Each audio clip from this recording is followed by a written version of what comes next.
Hi guys, how are you? Welcome back to my garden and welcome back to more planting videos, because exactly how I already announced in my two previous videos, I want to focus on how to bring more autumnal beauty into my garden, and what's better than planting, obviously.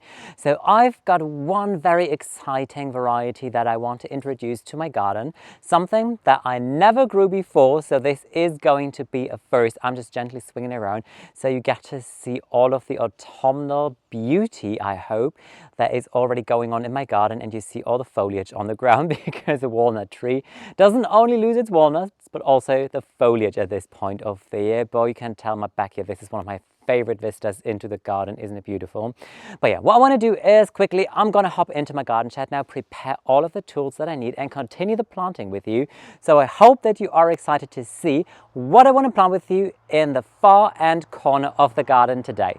I just want to give you one look at the entire autumnal garden in the back of the garden right now. Isn't it beautiful? Most of the asters come to bloom now. I'm really loving this situation. And there is the area where I want to plant with you today. You can tell on the left, there is a pear tree. All the pears came down by now. They were delicious. I made some compote, I preserved them, so I'm very happy about that. The chestnut trees here, it kind of starts to lose its leaves now, unfortunately. It goes always so fast, but it has a beautiful coloring that I really like, that the chestnut here does not only just like turn brown and crispy, as I know it from some cities. Here it really just survives and it looks so beautiful and pretty.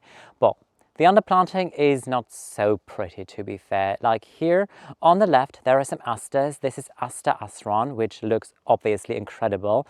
Then there's some Nepeta. This is Walker Slow, my favorite variety that you find everywhere in my garden, basically. There is some sedum, and I think that they'll be for the chop next year because they never really look fantastic. They always look nice in spring and then they kind of fizzle out. In the back, there's Aquilegia, which looks great. It had a lot of offspring, so I already went in there and took some of the seedlings. There is an aster, which I think is not ideal in this location, so I think this will be replanted next year. And then here in the front of the border, this is where I had coleus, and clearly they are looking terrible. We didn't even had frost yet, and already look at that. For the past, I think, week or two probably, this is the site I'm looking at, and I was like, you know what, no, I'm not having it. There were a lot of slugs and snails in here as well, so I was just defending these for slugs and snails. And I love that there is a color accent here, but I think coleus is just the wrong thing. So I want to plant something different. Next to it, there is a rose, actually two roses. It's called Acropolis. One still looks nice and it has new fresh buds just appearing. And next to it, I don't know what happened, totally defoliated, same variety, planted 30 centimeters next to another. So really no idea about this situation. I've got a little surprise here though. Look at that. I put up a fence. Oh my, remember in the garden tour video that I shared with you, I still showed you how it looked, that we had a straight view into the car workshop when the gate was open, and I was really not feeling the entire situation. So I bought these fence sections, I stained them black, and it took probably 2 days out of me, but I'm so happy and thrilled with this situation now. And also now I think that the plum tree actually finally looks really nice in here because it has a backdrop. You get to see the nice bark of the tree and the foliage, and I think this is going to be fantastic. But what I want to do is plant where the coleus still sits. I'm going to pull that in a second. I'm also going to rake probably some of these leaves here in a second, and this is what I want to plant. So much about autumnal impact, but it gets even better. I have a label and a name for you. So these are barberries. It's called, where is it? Orange Ice, just on top of it. Oh my blind. I was super intrigued by it. I never grew barberries ever before in my garden, so this is a first. I just know them kind of like from parking lots, to be fair.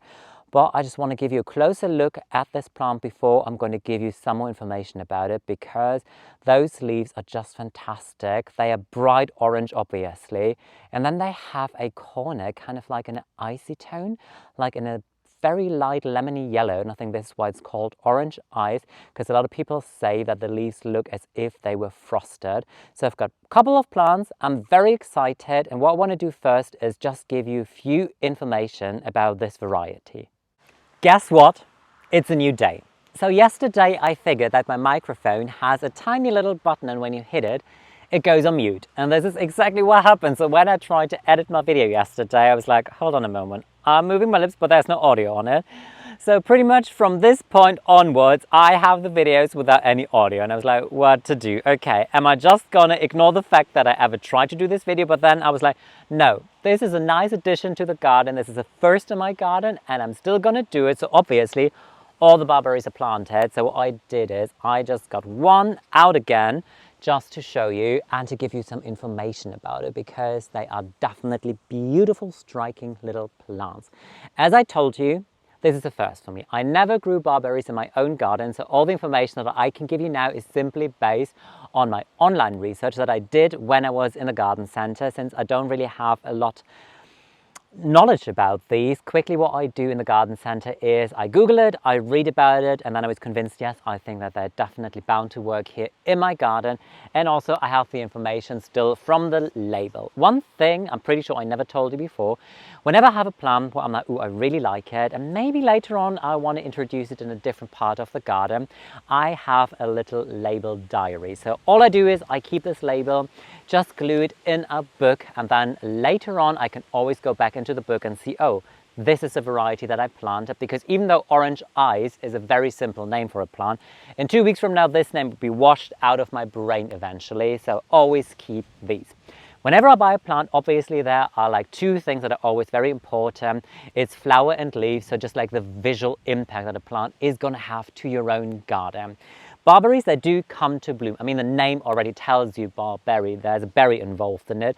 And to get a berry, you need to have flowers. The blooms on this variety, they'll be very small in an orange tone, which means that they kind of just like melt into the color of the foliage.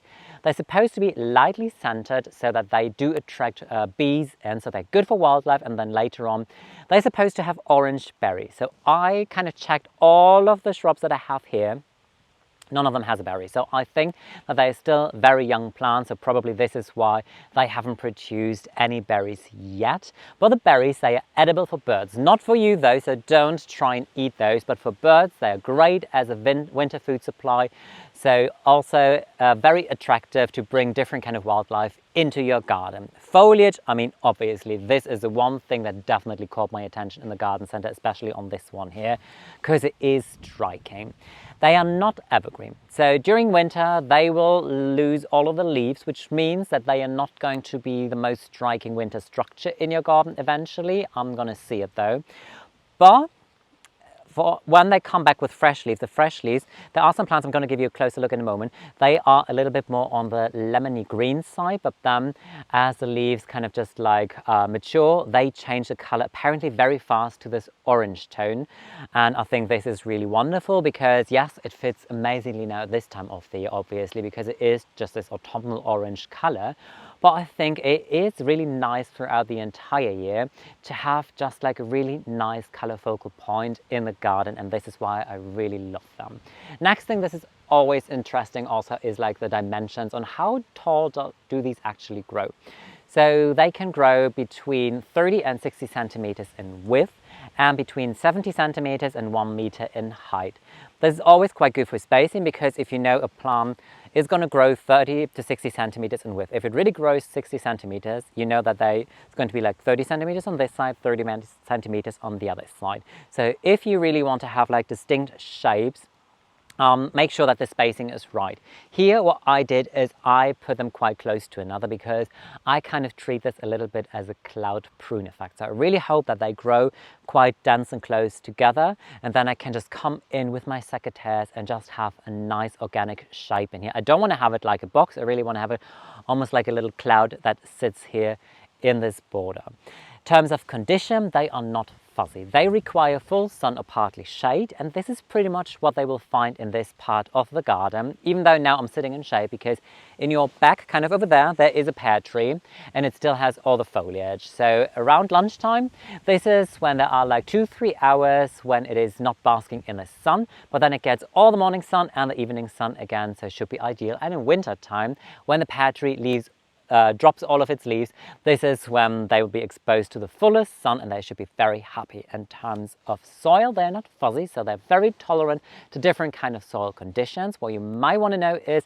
that they have shallow roots. So they are not producing long tap roots.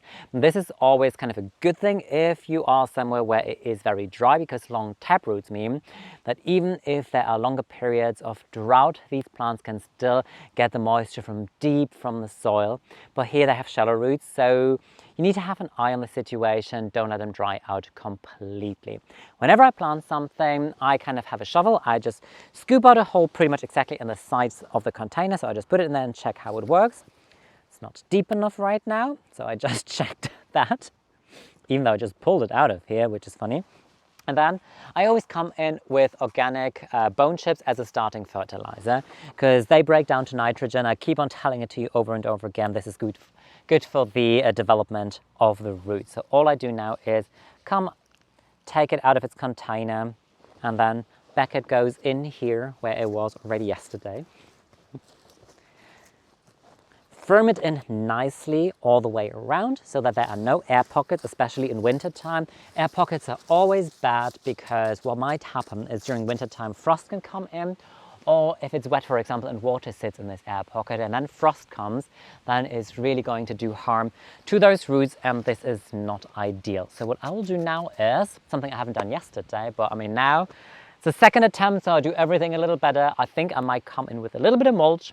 Just mulch them in thoroughly so that they have a good protection for winter, and then I'm going to give you a closer look at it on how this entire drift looks in this area of the garden.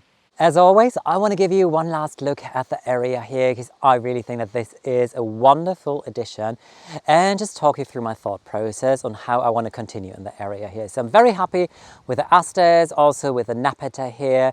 In the back there are delphinium, no, what am I saying, digitalis are there. Aquilegia, whoa, the aquilegias were self-seeding like crazy. I already started transplanting. Here, those sedums, they will go into a different area of the garden, and I will show you in a second where they will go, because then I have more space to introduce some more of these beauties here, so that I will have a wonderful long drift, because I think as it is so far in the back of a garden, the bigger the drift is, the better is the impact, and I think that this will be beautiful. You really get to see how wonderful it looks now at this time of the day already. It is not even in the sun, and the colors are glowing. But you know, we're working in this area here. I kind of think that a little project might happen here as well eventually. There's just something that was just lingering around in my head as I was working here, kind of to celebrate my new fence section, because I'm really happy with this. And what I did in about June time, I believe, was I came in with some pest control to get the bindweed in control, because there were a lot of bindweeds here. So this is why the entire situation here looks a little sad right now. Another thing that happened is, like, I figured that trying to plant grasses too close to the plum tree clearly is not a good idea, because this is Miscanthus, well, it was Miscanthus red chief. It is clearly not a happy camper, so I need to come up with a different strategy on how to tree plants next to the plum tree. Be it that iris are happy, phlomis in general is very happy, and look at phlomis at these beautiful seed pods. Oh, they're a great winter structure. I'm very sad that no more of them came to bloom, but the ones on this side here, they're really battling the bindweed situation. But yeah, this is what I might do. Maybe a little cute project is on its way in this area as well. Oh, I love this angle. Look at my back. Isn't that just fantastic? This is really what I envisioned when I did all of these plantings here, to kind of have like an ocean of texture and these like soft pillows and these different colors. Loving it. But what I want to do, and I told you already, as a little bonus, because I was so dumb yesterday, I want to show you a little different area of the garden, which is down by this slope, which I always call kind of like no man's land. And I started working in no man's land. And this is exactly where I want to put these sedums here, because yes, they are not amazing, at least at this time of the year, but then I'm always like, oh, I still like them and I can't just throw them on a compost heap. So I came up with a little game plan on what I want to do with those plants that are not performing maybe so well in the garden, and those that are just like producing more and more offspring, like the Bistorta, for example, the red beauties in my back here. I have so many offspring from last year that I was like, what to do with those? So I am going to make no man's land a little bit nicer, and therefore I'm just going to take you with me down to the slope and show you what I did, and also a little sneak peek on what I want to do. So this is basically no man's land. It really sits in between our property, so the slope where I'm always working a lot with you, and it's really filled with beautiful color still. And then in between, just swing to the left gently now, the farmland. So here is a farmland, and in between there is this kind of strip of like nothing, and it was just totally overgrown. And last year I started to cut back a lot of these like overgrown like old plum trees and elders, and the plums, you know, they're not even producing fruit anymore. They're not nice.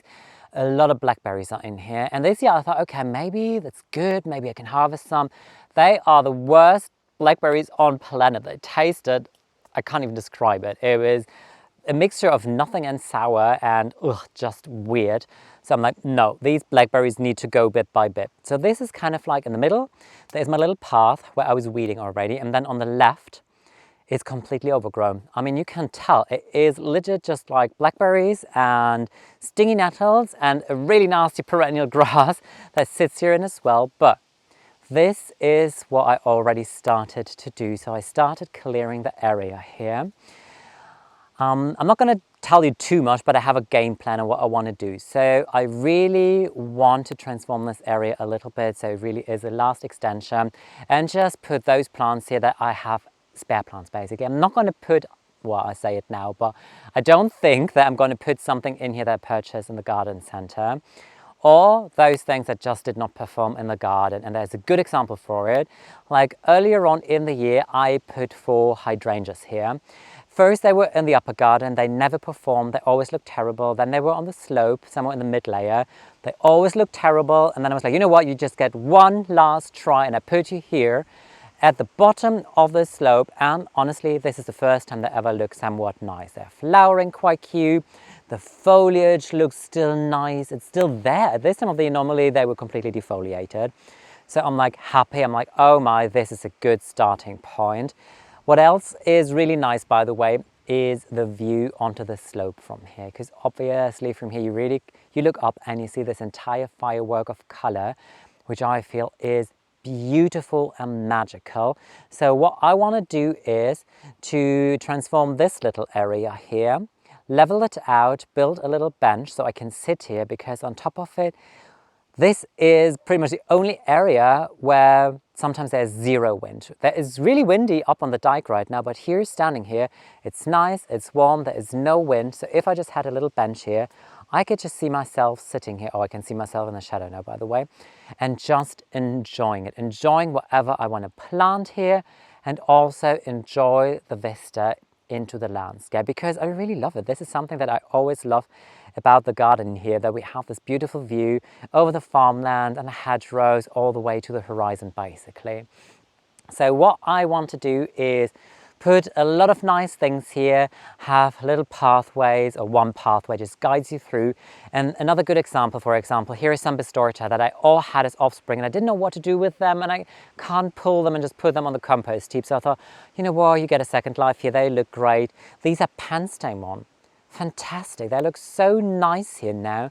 Then here a bearded iris, and then what I did, if we continue walking, like everything that I cut back last year, or most of the like grasses and perennials that I cut back in March, I put them here, and it worked pretty well. So when there was a thick layer of it, no weed, nothing came through. So what I want to do is also continue here and just get rid of the stingy nettles, and just try to clear this area as good as I can, and then put a lot more of this dead material here in March. And next year I think I'm going to put really cheap ones, just like 4 low raised beds here, where I can put some different interesting things. So this is something that really excites me, kind of utilizing no man's land as well. And one last thing I just want to show you now, since we're here, I'm just walking around every single time I see something different. Early on in the year, I did a video where I planted a peach. Not a single fruit came, but the tree looks fantastic. So that is wonderful. And I even found a pumpkin here. Isn't that cute? Blue doll. Can't wait to harvest them. They're already looking really good though. So I think at one point I'm also going to share with you how I harvest here. But just look at this. I really worked my way through here already big time. got rid of stingy nettles, of the blackberries, of this nasty perennial grass. I'm really on a mission of transforming this area here as well, finally.